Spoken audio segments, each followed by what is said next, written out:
যশোর অভয়নগরে ইসলাম বিরোধী কথা বলায় এবং নবীকে নিয়ে কটূক্তি করায় স্কুল শিক্ষক বরখাস্ত।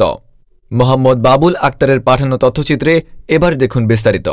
যশোরের অভয়নগর উপজেলার দিয়াপাড়া মাধ্যমিক বিদ্যালয়ে এক শিক্ষকের বিরুদ্ধে নবীজিকে কটূক্তি করার অভিযোগ উঠেছে। রবিবার ২৯ জানুয়ারি এ ঘটনা ঘটে।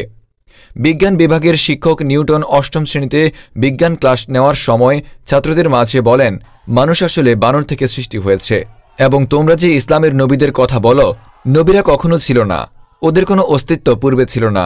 এলাকার লোকজন ও ছাত্ররা তার বিরুদ্ধে কঠোর প্রতিবাদ করে।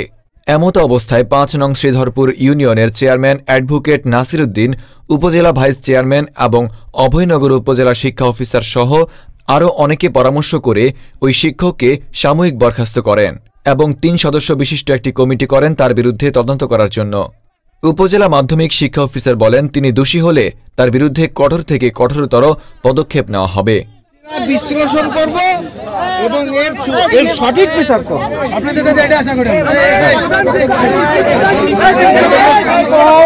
প্রশাসন আসলে আমরা সাথে সাথে কথা বলবো।